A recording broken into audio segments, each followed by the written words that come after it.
Shemiku Kirishabiku Ushihinte Be Ilo Inolaya, Chimiki Piloke, Peter Sumshem Real Kolam, Amen. I welcome everybody with love and joy. This is part 2 of Dostoevsky's teaching. When God is removed from the picture, everything is allowed. That's a formula for chaos in society. And on Tuesday, this is a Thursday, on Tuesday, I talked about the increasing violence in the world society and the Parkland shooting, and gave a bigger perspective that truly the problem was society from the top down. And I talked about 10 different causals that culminated in teenage male testosterone being out of balance without having proper guidance.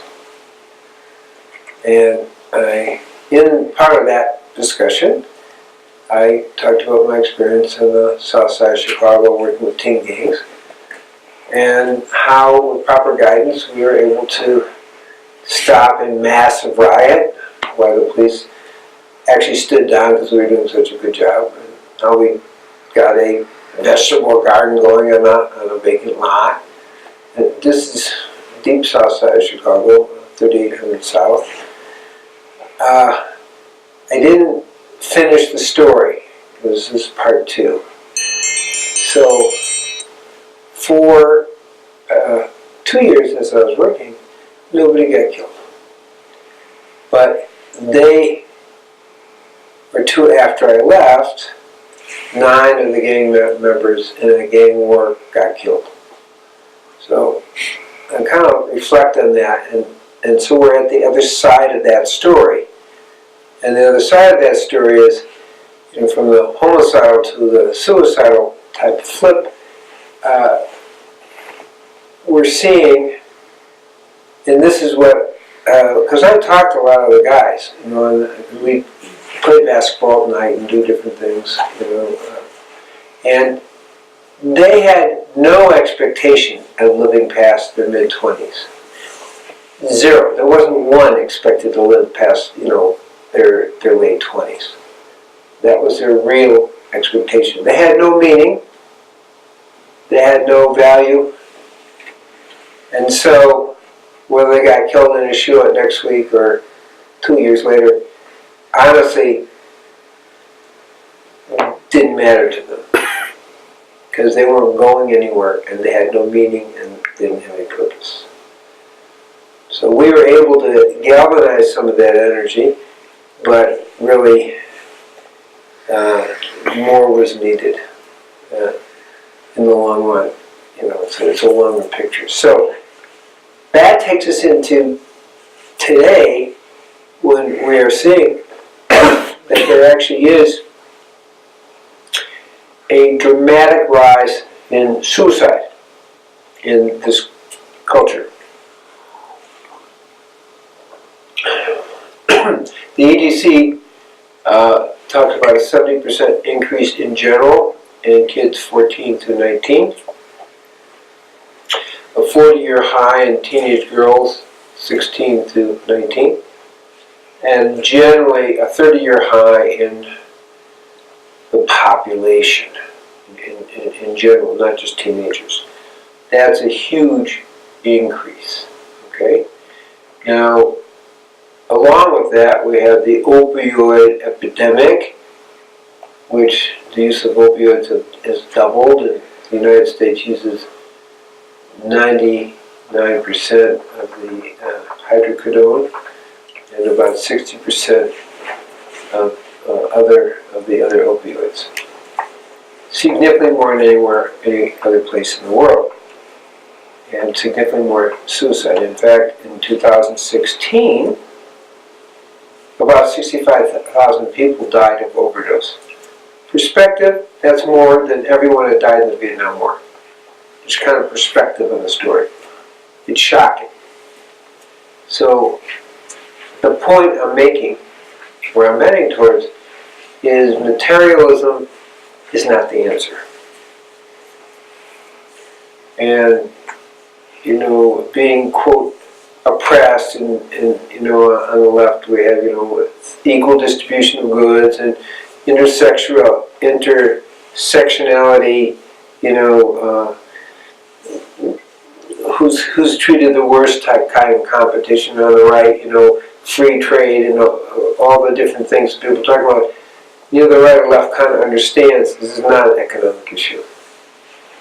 What's going on in our society, the degeneration, the cracking of the American and world brain, is not about economics or unfair economics. It's about the loss of meaning and value in life. That's what Dostoevsky is really suggesting with that quote from the Brothers. So that's key. So the real deep issue is loss of meaning, value, purpose in everyday life. And it's across the board. It isn't just teenagers. Teenagers are acting out that, and as I mentioned last week, or last time we talked, that we have since 1960 to 2010, the data shows a threefold increase in suicide for teenagers. So that's of course not the issue. The issue is why. And the why to that is people have lost their connection to the divine. Now there's actually studies that show it. It isn't just my theory. So we're looking at lack of meaning, value, purpose, but ultimately when you take God out of the picture, the whole purpose of being, and from a spiritual point of view, to know God, gets lost. We lose our anchor. And then it's very hard to follow the Ten Commandments, or the Buddhist Eightfold Path, or in the Vedas, the yamas and niyamas. All gets lost. Doesn't mean anything. And the result is, we as human beings get lost. And along with that lostness, yes, we double the opioids, going numb, we double, the satanic practices have kind of amplified because you can get a brief hit with that. The violence has increased, you get a brief hit with that as if you're alive. But the fact is, there's only one way to really be alive, which is to go within and experience the divine. Because that is the source of life. When we make contact with our soul by going inside, that's what gives meaning, value, and purpose at a deeper level. Part of what we see with the increase in the satanic rituals and the violence is that people have become afraid to go deep within. So we have to go through the emptiness to get to the deep light and the wonderful soul truth of who we are. And that's the essence of this societal, and I would say worldwide, degeneration that we're seeing, with this increase in violence and lack of interest or feeling of the oneness. So when we know the oneness, when we know the non-causal truth of who we are, we come to peace, and we come to love, non-causal love, and we come to non-causal compassion, and we wake up to the non-causal oneness of who we are. Now that's key, because that's who we are. That actually is the reality of who we are.